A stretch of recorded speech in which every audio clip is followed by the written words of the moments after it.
Welcome back to another episode of Fearless. I'm Cissie Lynch. And if you're like me, every time you turn on the news these days or you open up your phone first thing in the morning, seems like things are just spiraling out of control very fast. And it's happening at rapid speed.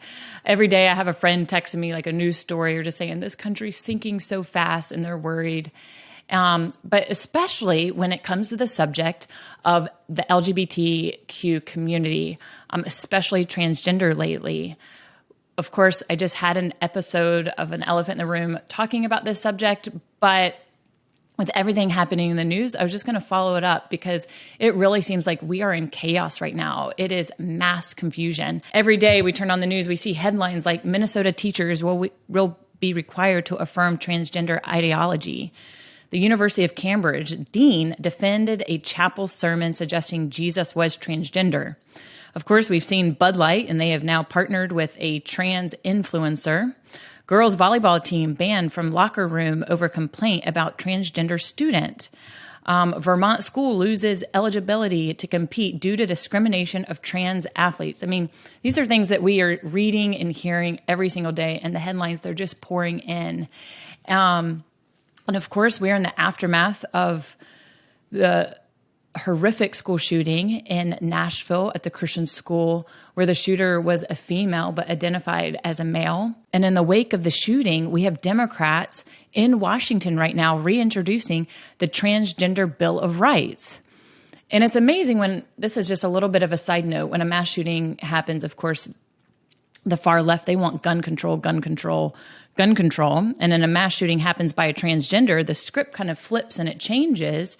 And they want protection of transgenders. And we saw in the response of the shooting, the White House was saying that the trans community is under attack.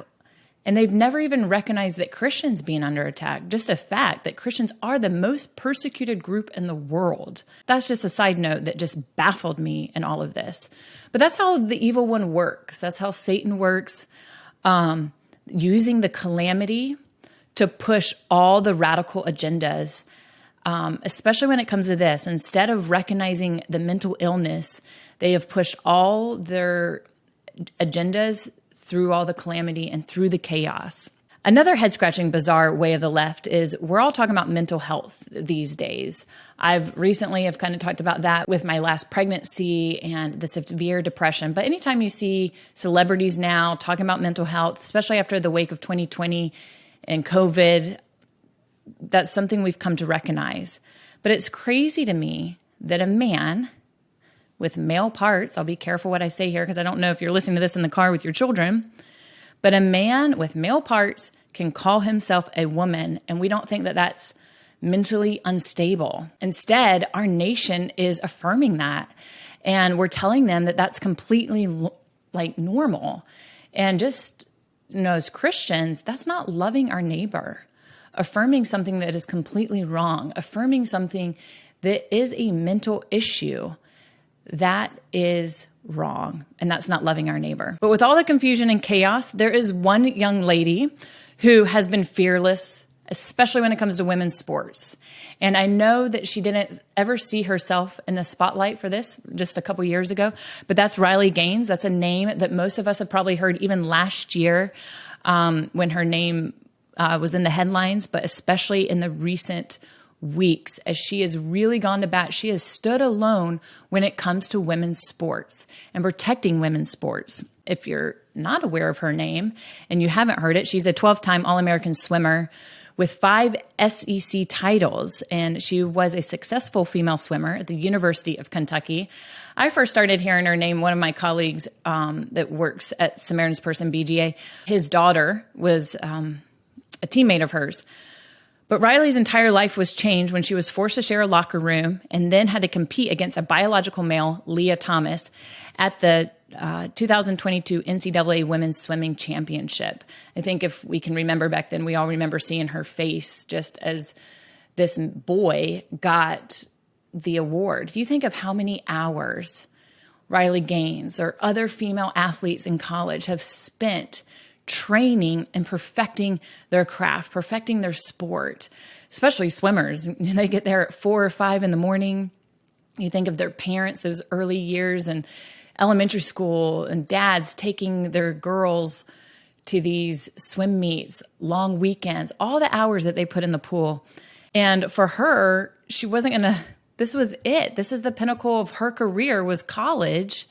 And this last race, this championship, stolen by a boy. But the University of Pennsylvania, the transgender swimmer Leah Thomas, ironically, his winning streak was broken January 8th by a competitor from Yale, who ironically identifies as a transgender. Riley can recall wondering why no one was standing up for her or any of the other women and girls in the room. And she realized that that was the moment her life changed. And that was her call to action, to defend and protect America's daughters. I have a little girl right now just, getting started into sports. She loves tennis. She loves volleyball. She loves basketball. And I think, what's going to happen in the next 10 to 15 years in her life? I think what's changed in the last 10 years, things that we couldn't even imagine. I remember 10 years ago sitting in California with a friend of ours, and he was saying when he was a little boy, he had a poster of Bruce Jenner on his wall, because Bruce Jenner was the athlete that all the young boys looked up to back then. And he said, never in my wildest dreams could I ever imagine Bruce Jenner becoming a woman. And I remember sitting there, and that was 10 years ago, saying, what in our wildest dreams can we not imagine that's going to happen in the next 10 to 15 years? And here we are. So when it comes to my daughter and her future, I can't even imagine, none of us can, of what's to come in the next 10 to 15 years with this mass confusion and this confusion that we're allowing, and people are just adding to it. But last week, Riley Gaines was speaking at San Francisco State University. Many of you have probably seen it already on the news, where she was ambushed by activists shouting out trans rights or human rights. That she says she was trapped for 3 hours while trying to safely escape the campus, kind of after this chilling attack. And I can imagine as a young woman what that must feel like when you are speaking. We don't, of course, allow civil discourse anymore. We're not open to debate. The far left, they are so afraid of truth that they have to silence the truth, and they use violence to silence.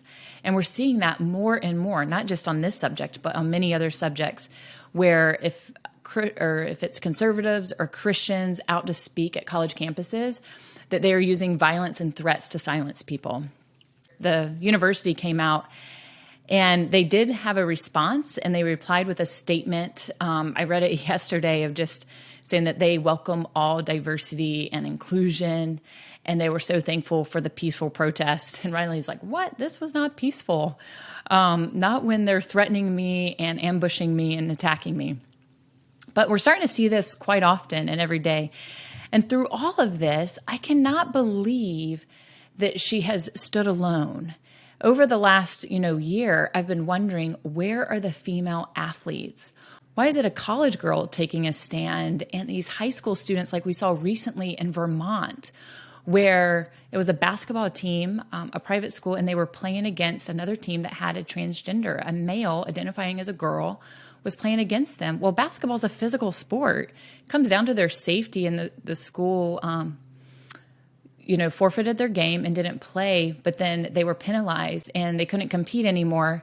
And they even put that restriction on the entire school.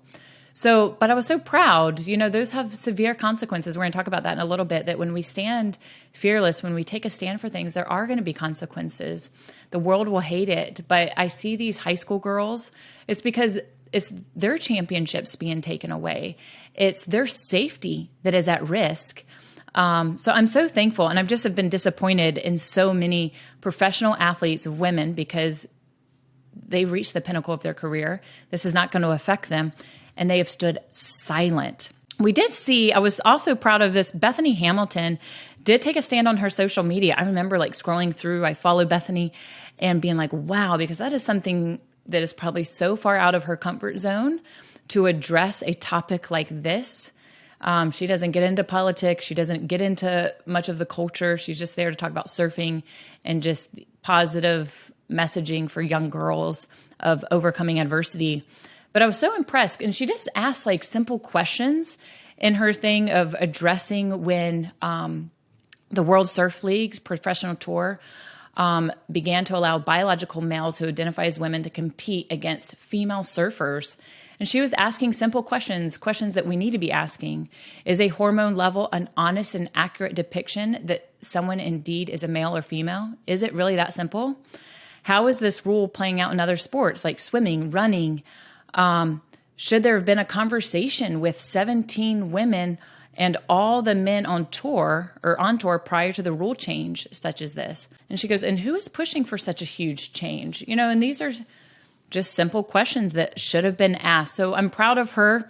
There are a few people here and there that have been, but for the most part, young college girls and high school girls have been left out to dry. But finally, we did hear from some professional athletes just recently. And these are professional athletes who have fought for women's rights, who have been kind of the advocates. Women need equal pay in our sports, all equal rights. And that is Sue Bird and Megan Rapinoe, who are both professional female athletes. Sue Bird, basketball. Megan, of course, is soccer. And they're engaged to one another. They signed a letter opposing the trans athlete ban. And that is mind-blowing to me. I mean, not really. I wouldn't expect much different from these girls.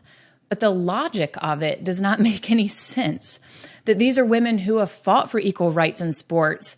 And now they have disappointed all the young girls that look up to them, or mothers of daughters that we would expect them to have a voice. They have this platform. They've wanted this platform. They love making money on this platform. And they have not just sat silent, but they have really betrayed all the young girls below them. But it's never going to affect them. They're making money from so many LGBTQ groups for being this famous lesbian couple. It will never affect them. They reached the pinnacle of their career. And it's like they've looked at the young girls behind them and they said, sorry, we're not going to help you. But where's the Carly Lloyds? Where's the Julie Ertz, who is a strong believer? Her and her husband are both professional athletes. They've sat silent. Mia Hamm, Allison Felix, the Lindsey Vonns, all the great women that we could name. And we haven't heard any of them. But the ways of the left is like cannibalism. Their ideas will eat each other. There's no truth that they stand on. And it's an evolving door, and they eat each other. Here are these women who have fought for women's sports to come so far, like Title IX. I remember like a year ago, I was watching ESPN, and they're talking about how far women's sports have come. And I'm like, well, we're going backwards because they're not women's sports anymore. We're allowing men to compete and take our young girls' championships away and take their scholarships away. But the transgender ideology, it breeds uncertainty, constant change. There's no anchor in it. You think back when I was growing up in the 90s where, they would say, we're born gay.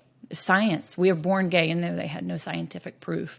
Of course, that's evolved. Now it's fluid, gender fluidity. You can be whatever you want. And they look at those people from the 90s and they've cut them off from their community. But reality is treated as an obstacle that must be ignored, suppressed, and rebelled against. And when culture denies reality, chaos and confusion are at large. And that is what we're seeing happening right now.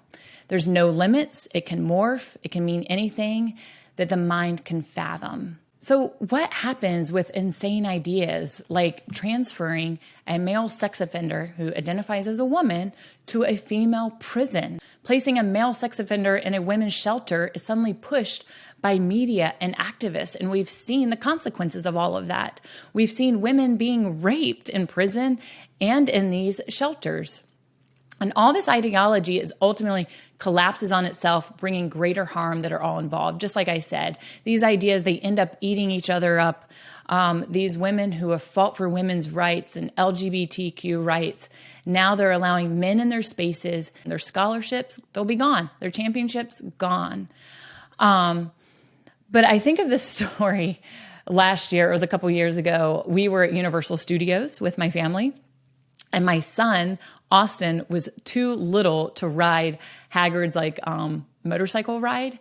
and which is one of our favorite rides, by the way. Side note, we'll keep going. He was too short for it. And I took a picture and I asked the guy, I said, "Excuse me, sir, my son, he identifies as a taller person. So can he please allow to ride the ride?" Of course not. And I wouldn't even want him to, because there's restrictions, there's rules there for the safety of my son, to keep him safe. And that's the same as God's order. God's order is not meant for confusion and chaos. There's purpose behind it. And that order is there to protect us, to keep us safe. And when we go outside of that order is when danger comes, when harm comes, and with death comes. It's like my son. If he rode that ride and he's too small for the harnesses, he could die because there's restrictions for a purpose.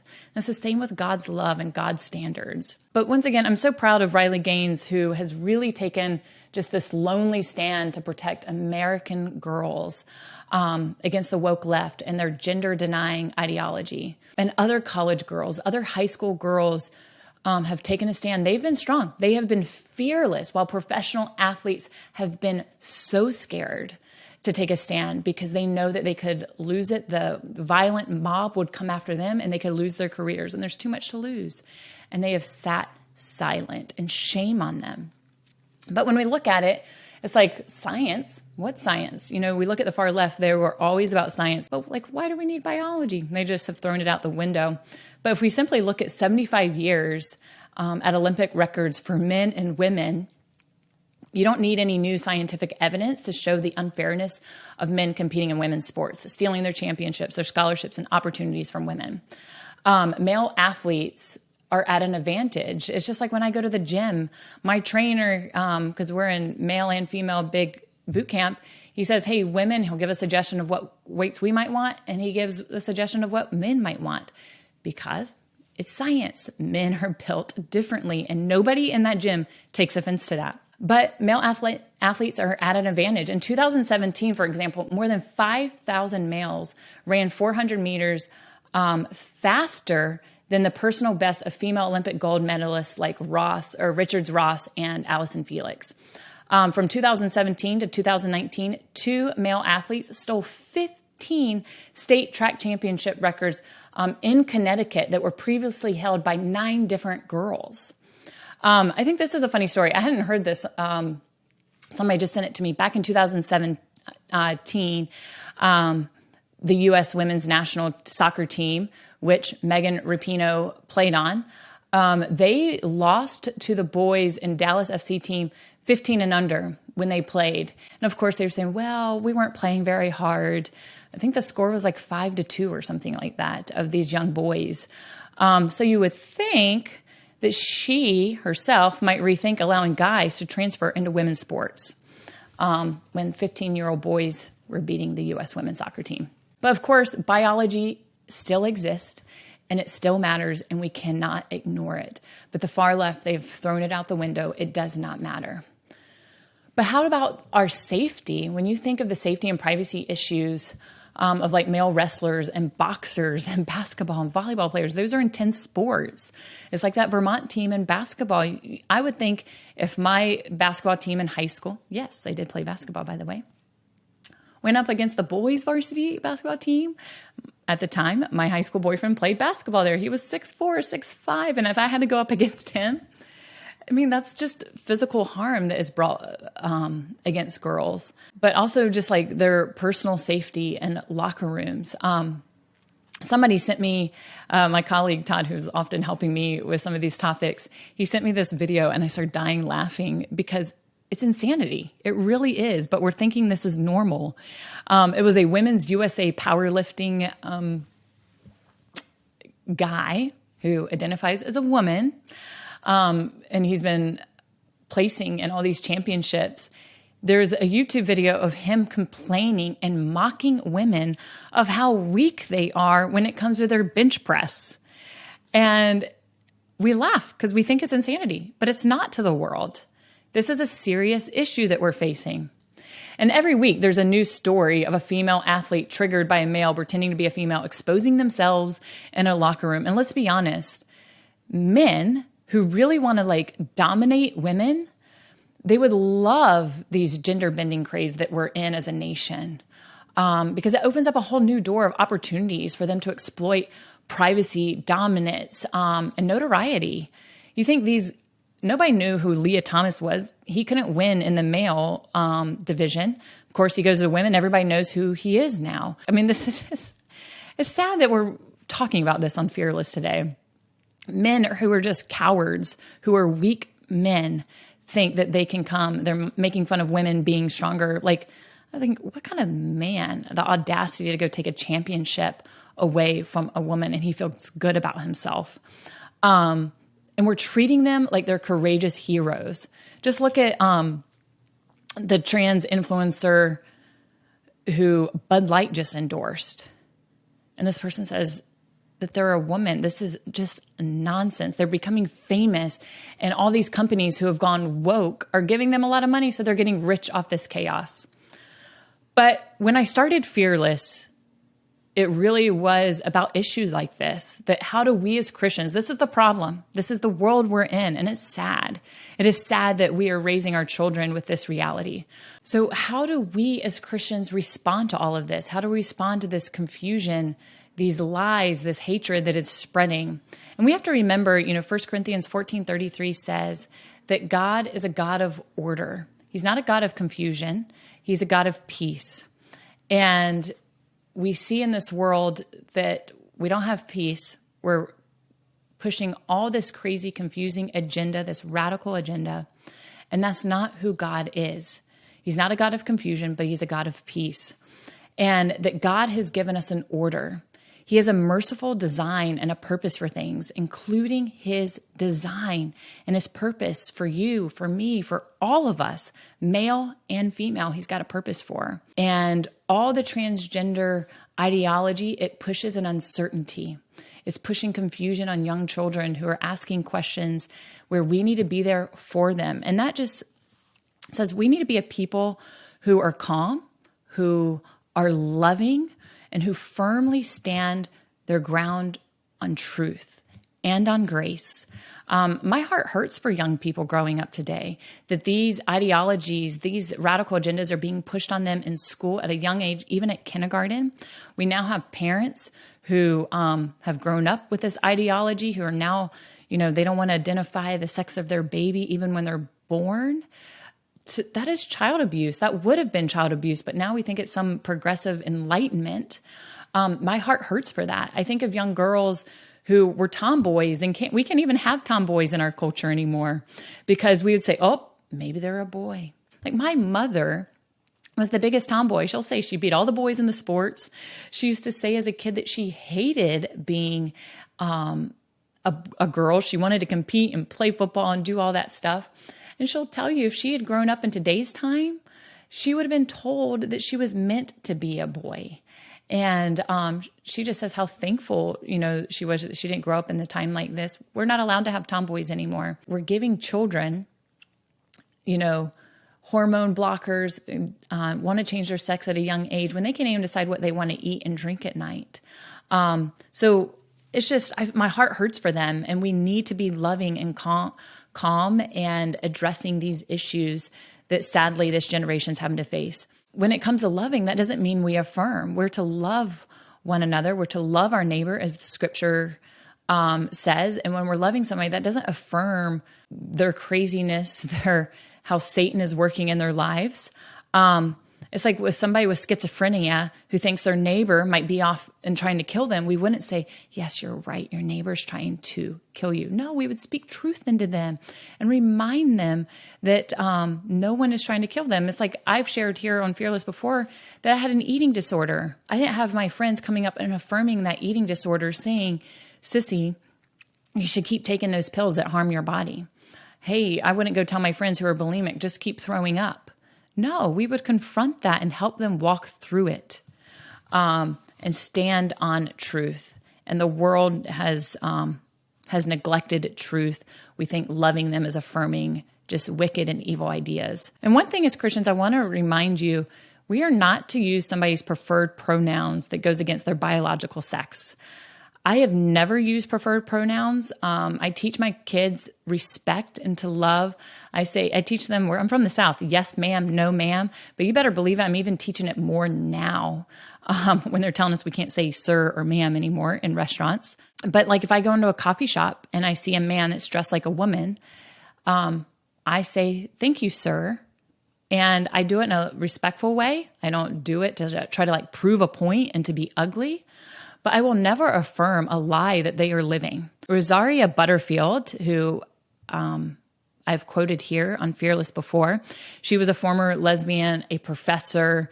She was a huge advocate and kind of wore that badge proudly as a lesbian. But of course, she came to know Christ and how God redeemed her life. But she recently came out with an article of why using preferred pronouns was sinful. And she spoke about it, that she had been using preferred pronouns over the years and that she was wrong and that she was repenting of that because in her mind, she said that, I wanted to meet them where they were. If I was to win them over for Christ, I wanted to meet them where they were, and I didn't want to offend them before I could love on them. And she recently just came out and said, I've been wrong all these years. In the books and articles I've written, I was wrong. And she, just a few of the things that she listed was saying, using transgender pronouns is a sin against the 9th commandment, and it encourages people to sin against the 10th commandment. Using transgender pronouns is a sin against the creation ordinance. She goes on and lists, and she says, using those pronouns fails to love my neighbor as myself. So just an encouragement, don't use preferred pronouns. That's wrong because you're agreeing with the lie that they're telling themselves. I was recently at an REI with my brother, and we know REI has always been just far left with their agendas. This past summer, I went in with my dad and they had a new flag up. I can't even keep up with their flag that's forever changing. And Dad goes, what's those pins they're wearing? I said, those are their preferred pronouns. But recently I was there with my brother, Will. And if you know my brother, Will, he does not meet a stranger. He will talk to anybody, whether you're in the grocery store line, whether you're at a restaurant, or waiting to get on an airplane. He will meet the people around him and he makes people smile and laugh. And he's got that big Southern drawl that just brings people at ease and comfort right away. And so we're at REI, and this male who is dressed full on gold jewelry from his fingers all the way, bangles up his arm, many earrings and long hair. And my brother was just trying to talk to him, complete innocent, like, hey, buddy, how are you doing? He goes, how do you go through the airline or TSA security like that? I bet you have a tough time. Just making comments. And some people would be like, yeah, I do. This is kind of hard. This guy did not think it was funny. He did not think my brother Will was very friendly. And honestly, my brother Will, this just went right over his head. He didn't even catch it. But the guy kept tapping his preferred pronoun pin. And I just very kindly just said, thank you, sir. Thank you for your help and have a good night or whatever. But it's just funny. He just kept tapping his preferred pronoun. But I will never, and as Christians, we should never use a preferred pronoun that goes against somebody's biological sex.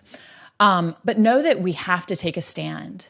As Christians in this world, we're called to take a stand, and that stand, as I said earlier, will come at a great cost.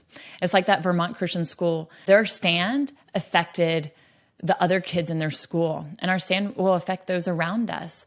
But that cost is going to be worth it, and we need to do it. And I would just encourage you to courageously unite together with your community, with your church, with your school. Unite to end this nonsense. And just remember that ideas have consequences, and bad ideas have victims. And the victims in this nonsense are women. It's our daughters that are growing up. It's our children, even young boys. I feel sorry for them that they've been told that this is okay to go in and compete in women's sports. But stand up for your daughters in the school and have that tough conversation with them. Hey, sweetheart, we're going to take a stand with this, and it's going to be hard. People are going to disagree with us. There's going to be consequences. You might not be able to compete, but we are standing for truth. Because ignoring all this and acting like it's not going to come after you, acting like it doesn't have victims, acting like this Constant cultural push will not affect you where you are. You're living in this like Pollyanna world and hoping that these sexual revolutionaries don't come for you. But they will. And it doesn't matter what community you live in, it is coming everywhere. I grew up in a small mountain town in the western mountains of North Carolina. And you go there now, you see a small town, mountain town. Of course, we got a university, so that changes everything. But I was just in a CVS, and this male dressed up as a woman it just broke my heart that people are affirming and saying that's okay. It will come to every community. It's already in every community. You can't ignore reality because it will not end. And we need to stop self-censoring. There was an article out recently that most of us, we will self-censor ourselves, but we need the courage. No matter the cost, we need to apply the charge. We can't live by lies. Romans 1:18 says, the wrath of God is being revealed from heaven against all the godlessness and wickedness of people who suppress the truth by their wickedness. And that's what we're seeing today. People who are suppressing truth, they won't even allow it to be said. They're so afraid of it, they'll use the violence to silence. But we got to stand strong. We can't let our children live by lies and our culture live by lies. And I want to encourage you, every day we have to be steeped in God's word. We have to be reading it, praying over it, because it's only then, as believers, as ourselves and our children, will be able to stand up in this world, and that we would be blameless and innocent, as Philippians 2:15 says, in the midst of a crooked and wicked and twisted generation. And then, of course, be sober-minded and watchful. As scripture says, that the devil prowls around like a roaring lion, seeking to devour. And we see him devouring people with these lies. And he is coming after the hearts of this generation. And our charge is straightforward. Be in the word, stand on the word, and equip your children with the word.